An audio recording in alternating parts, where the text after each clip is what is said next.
She describes it as the single most important thing she has ever discovered and hopes that it will be the legacy that she leaves for the world. This is, I think, my legacy. I think that this is the thing I was supposed to figure out and leave the world.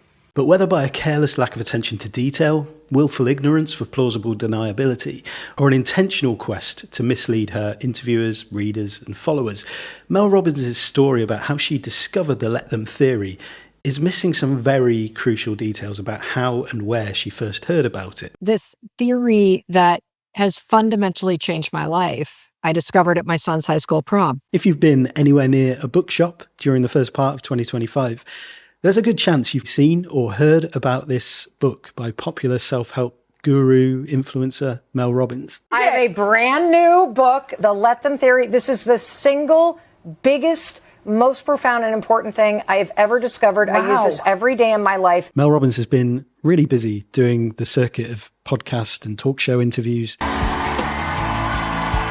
Award-winning podcast host, best-selling author, Mel Robbins. She knew she had to figure out why this concept was touching so many people. So here's what she did.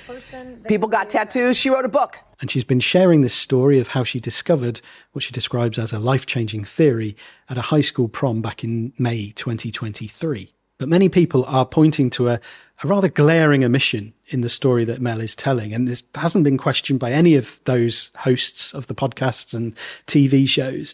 And so in this video, I want to share the story that has been quietly ignored and overlooked beneath this rocket ship of publicity that Mel Robbins has been enjoying around the let them concept. You are on a rocket ship that is flying. Yes. And this book is like the fuel. Something happened with this book that was magic in a bottle. And I want to consider why such a key part of the story has been left out of Mel's account.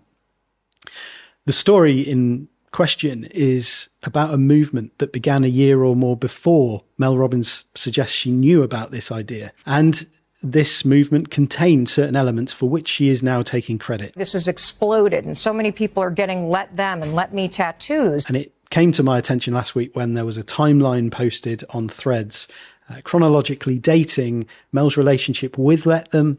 And this includes her attempt to trademark the words. Having heard the book referenced and recommended by a few people that I know recently, I was kind of naturally curious when I saw this on Threads to learn more about, what's going on here. And I came across two Substack articles that have been doing the rounds by someone called Sage Justice, who is fighting for truth and justice for another person called Cassie Phillips, who is the author of a poem called Let Them. My name is Cassie Phillips, and I wrote the Let Them mantra, and it turned into the Let Them poem. Several years ago, a lot of people started hearing the words let them. They started hearing a mantra, a poem, and it was being recited by different people. It was being read. It was going everywhere. There's tattoos everywhere. And it turned into a movement. Celebrities starting getting involved, and it becomes bigger. And all of a sudden, podcasts are happening and a book's being written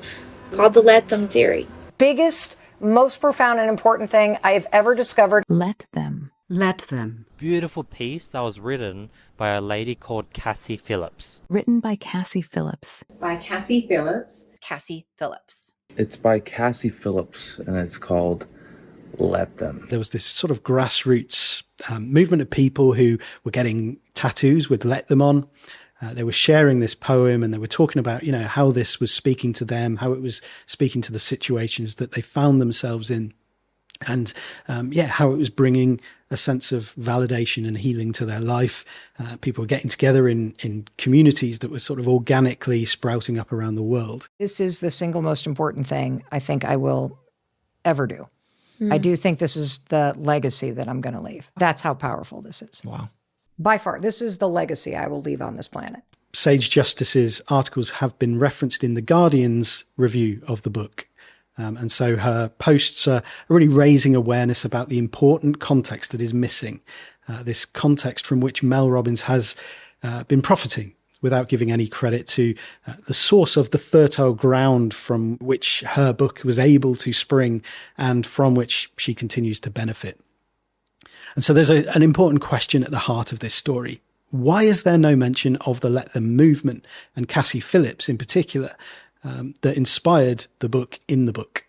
And does the timeline in the story that Mel Robbins has been very careful to peddle and repeat over and over about her discovery, as she calls it, of the Let Them theory, does that hold any weight when we actually start to peel back the layers a little bit and get beneath the surface? What I've discovered, I suppose, digging into this, is a rather familiar story of power, influence, money, entitlement, controlling the narrative for personal gain.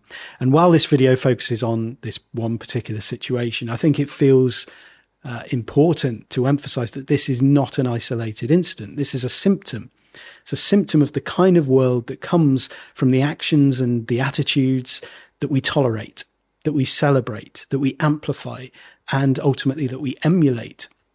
And as such, I feel compelled to highlight this because, if we don't ask these questions, if we don't hold those who kind of hold on to power, abuse power, if we don't hold them accountable and responsible for the decisions that they make, we're not going to put an end to those all too common tales that are causing great distrust, great injustice, and great division in the world right now. So we'll start with a quick note on the theory itself for those who don't know what it is.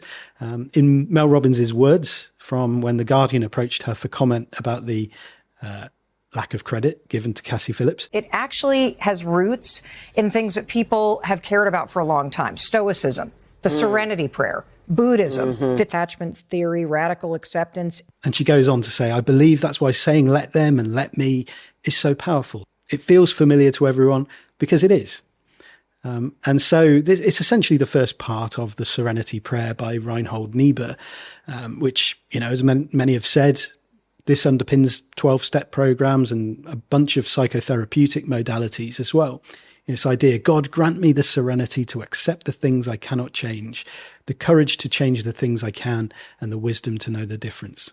In a nutshell, this let them theory says, we waste a lot of time and energy trying to control things that we have no influence over, especially people.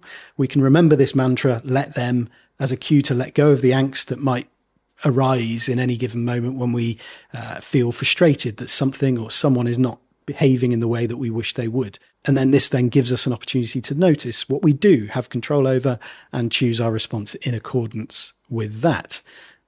Obviously reminiscent of the quote by the founder of logotherapy and Holocaust survivor Viktor Frankl, between stimulus and response, there is a space. And in that space is our power to choose our response. In our response lies our growth and freedom. The familiarity and the simplicity of the idea has been used to defend Mel Robbins' use of it. People have said to Cassie Phillips that this idea has been around forever, and as such, it belongs to whoever, which is actually part of why the movement took off in the first place, and why Cassie Phillips herself says she loves to see the idea speak to others and to see what it means to them and to see where they take it. She wrote on Facebook, I wanted humans to enjoy something freely. I tried to keep these words liberating and free, something to enjoy and celebrate. You have a real gift for taking an idea that has spoken to you, whether it's the 5-second rule or whether it's, let them, or you take an idea and you really run with it. And so it is with Mel Robbins' attempt to trademark the words.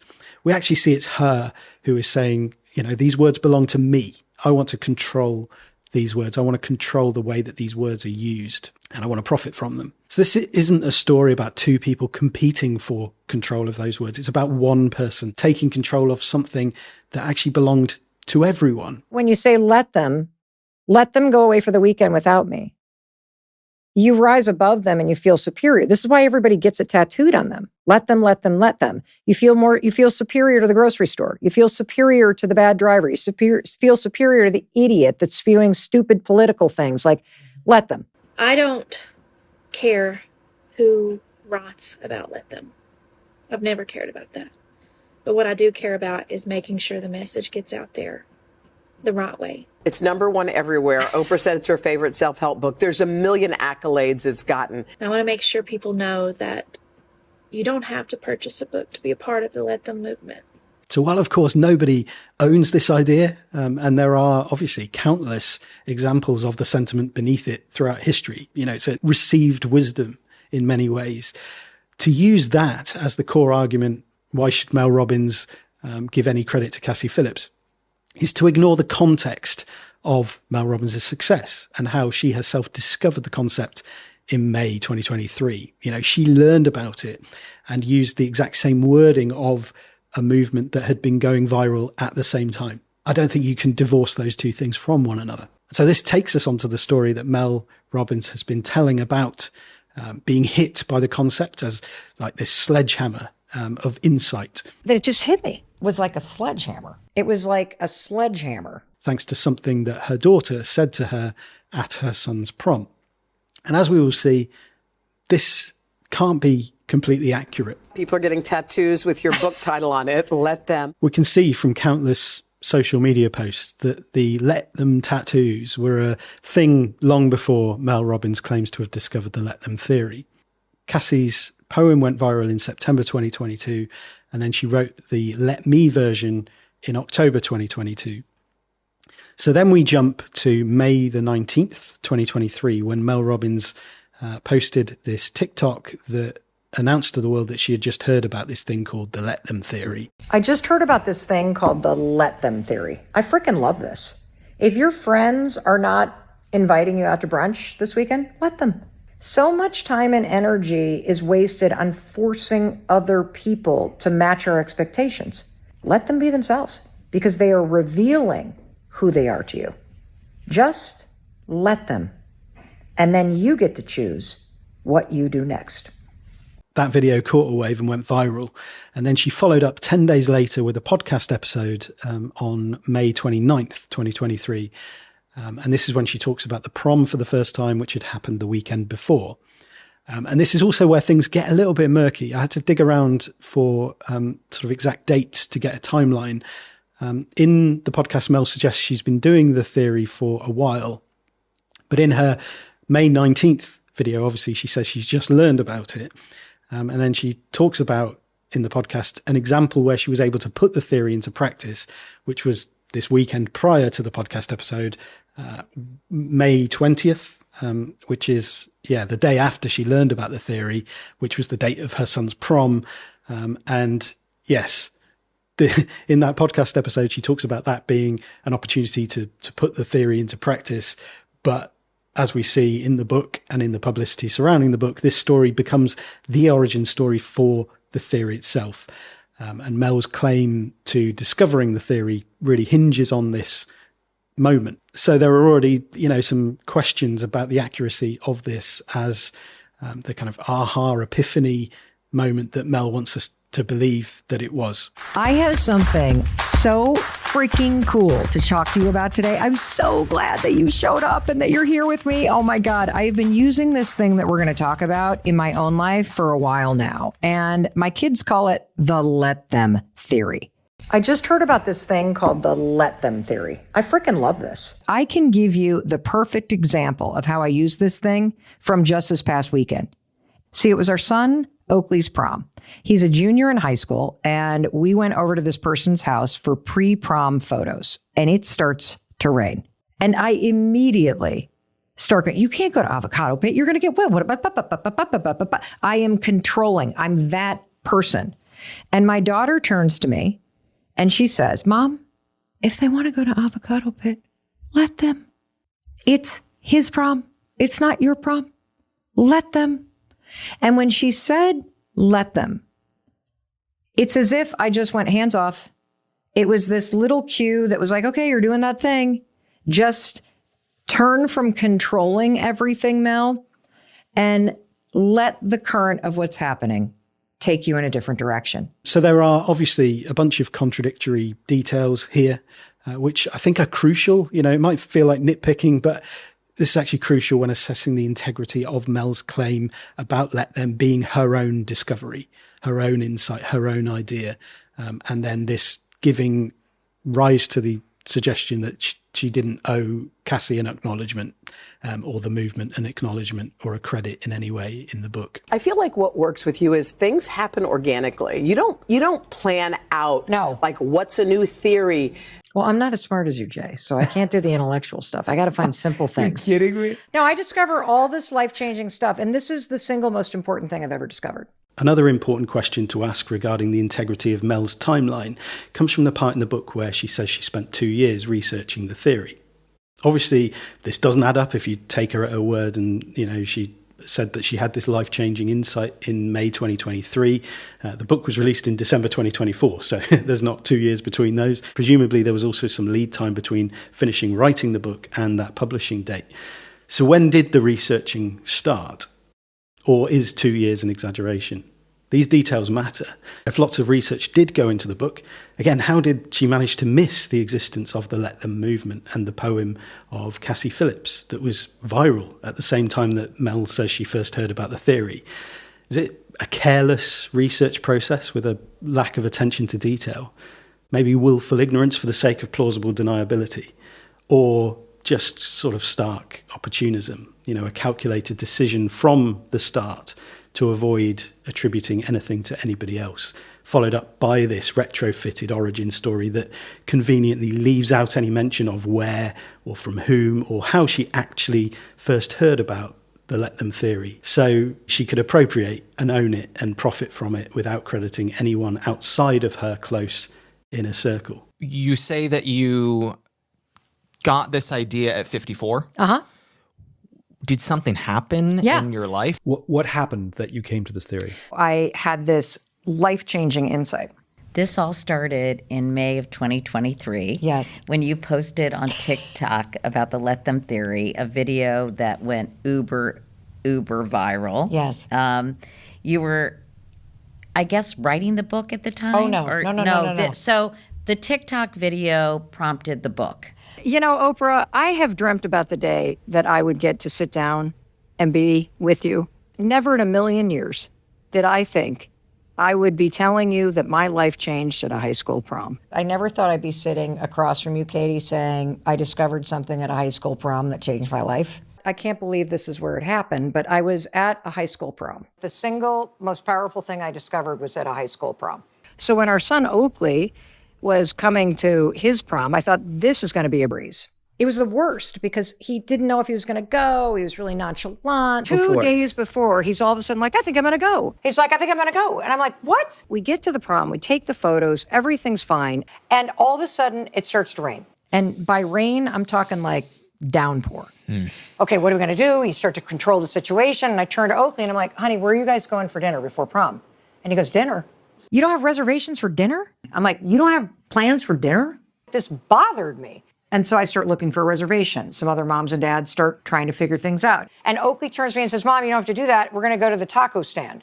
Like the taco stand, 20 of you outside in the pouring rain in black tie. I just was about to go into monster control mode. And my daughter, Kendall, who lives here in Los Angeles, reaches out, grabs my arm with that sort of like forceful grip and yanks me towards her, grits her teeth, and she's like, Mom, Yeah.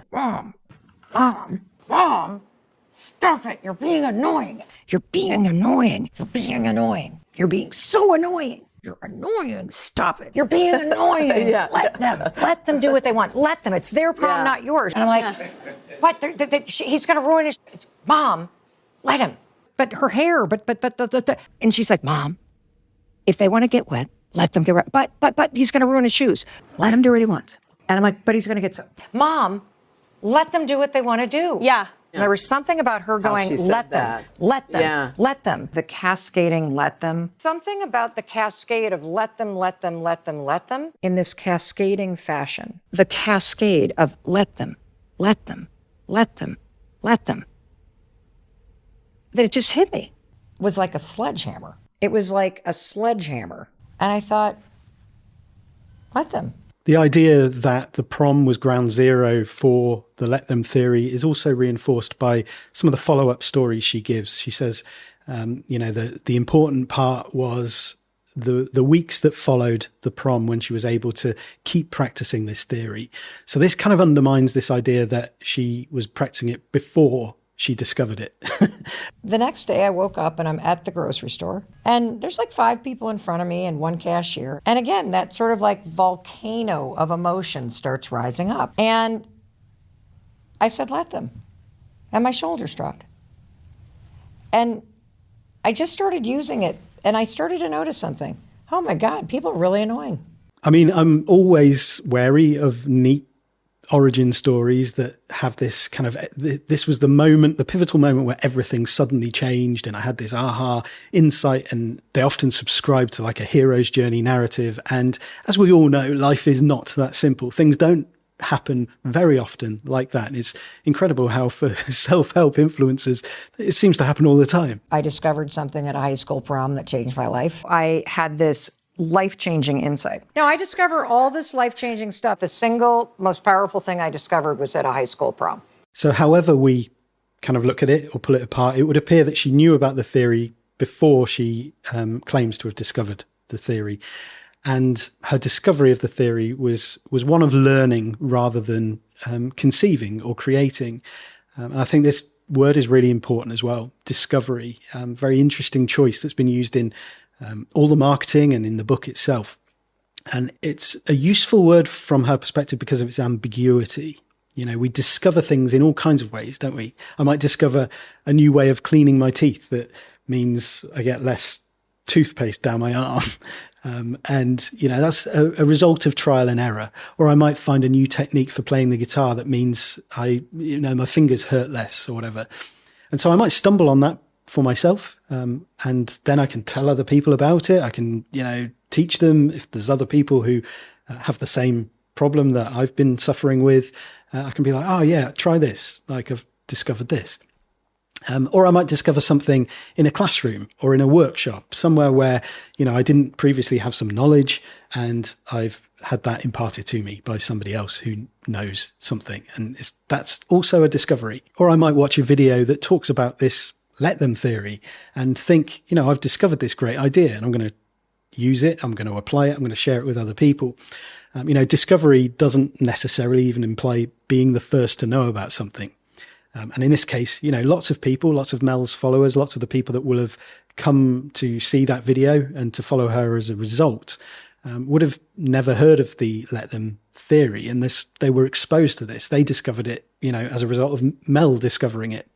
And they were exposed to it through that viral video that had been amplified and sort of cast out to social media feeds around the world.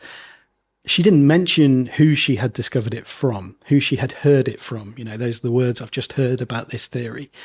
I just heard about this thing called the let them theory. I freaking love this. So many of those people watching those videos will have linked that directly to her. And again, maybe this is a story that she got swept up in and genuinely started to believe that she was the one who came up with it.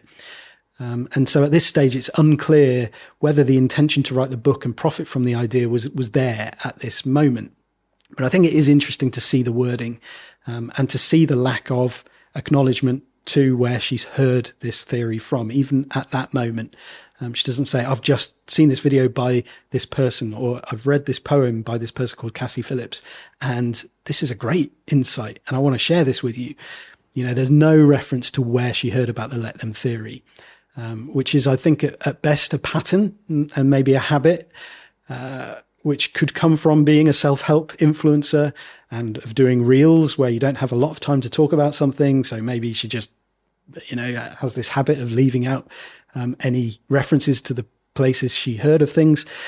Or at worst, I think it's more of a calculated decision to kind of keep that trail clear, to avoid, any potential claims down the line if she appropriates this idea and claims it for herself. And as a quick aside here, I see moments like this where there's an invitation for humility, isn't there? Understanding the difference between being the expert and contributing one's expertise to a pre-existing arena. True sort of values-driven relational leaders are those who can be part of a movement without needing to make that movement about them. They're sort of humble enough to give credit to where credit is due, literally. And I think the heart of this is kind of summed up by a Facebook post that comes up on Google when you search for Cassie Phillips and Mel Robbins in relation to Let Them.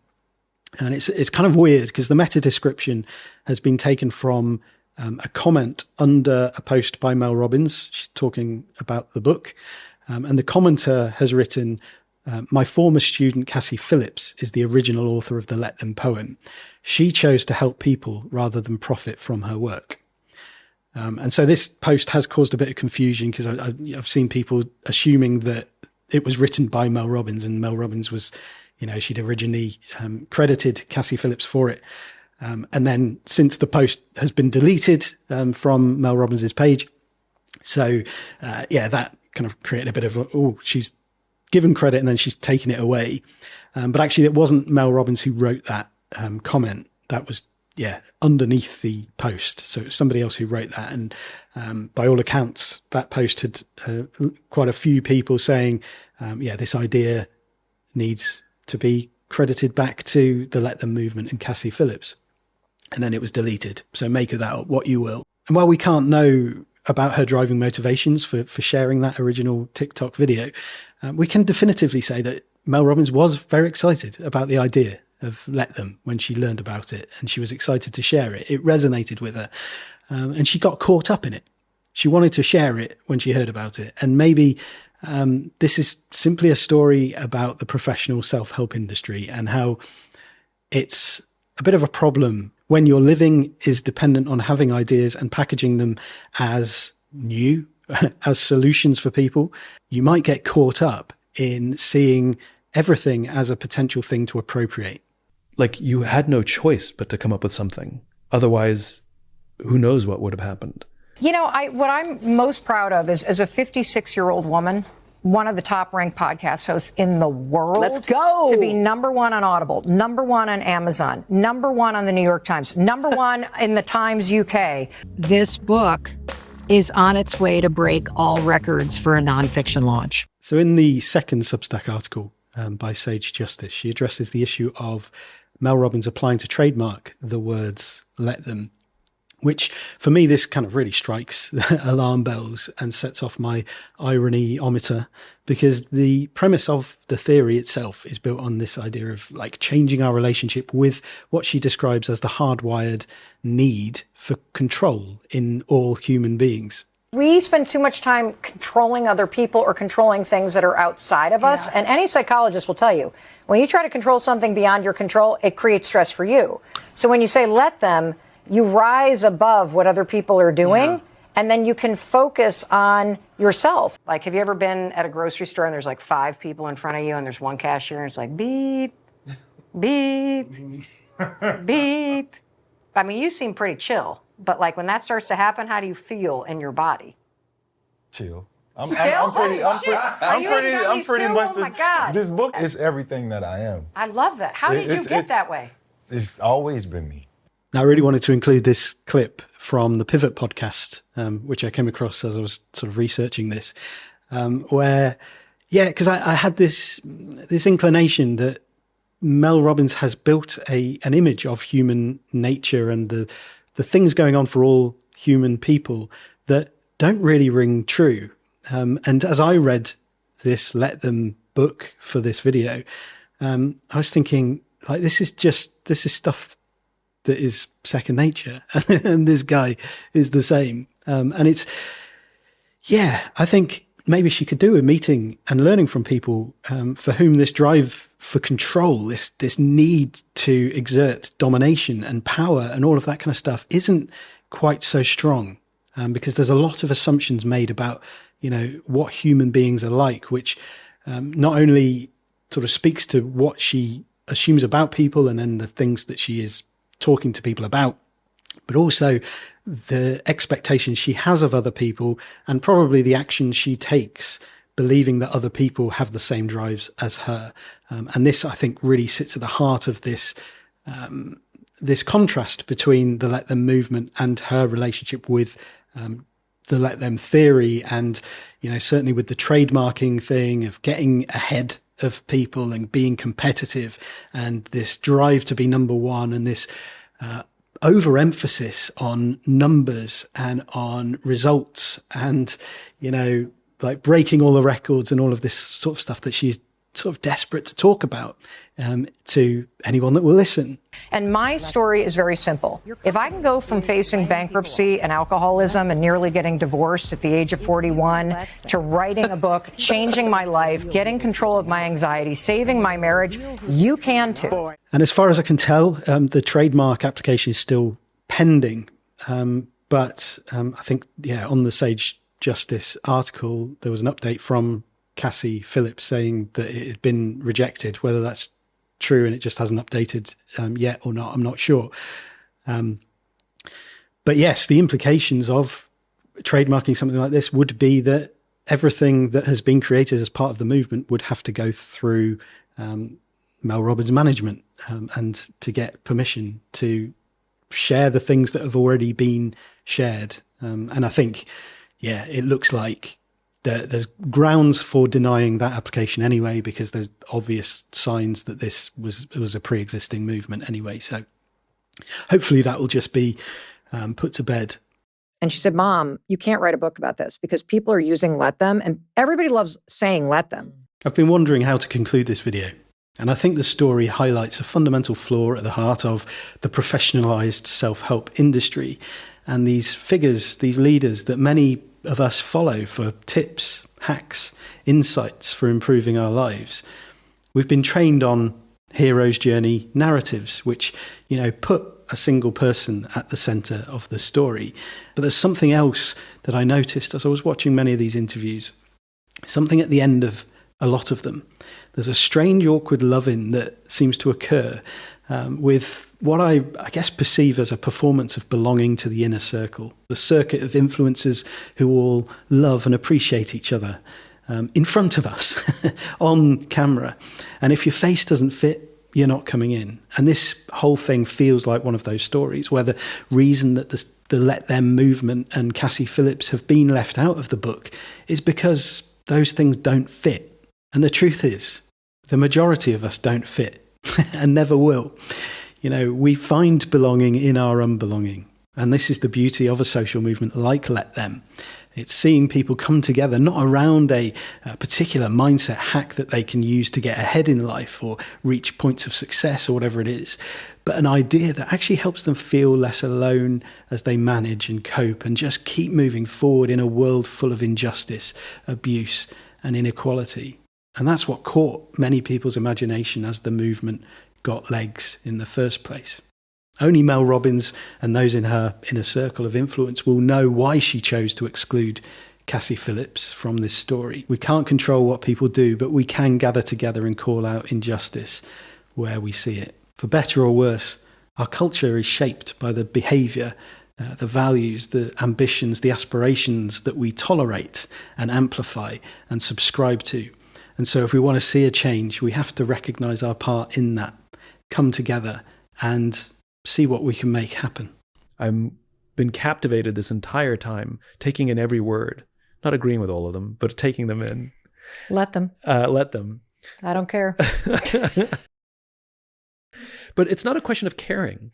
I love you. I love you. You're great. You rock. I love you. I love you I'm too. so proud of you. Thank you for being here, Mel. Thank you. I love you. I love you too. Appreciate you. Love you, Mel. I love Congrats you. and everything. I love you. Thank you. Thank you. You're the best. So are you. Congratulations on this. Thank you. Yes. I love you.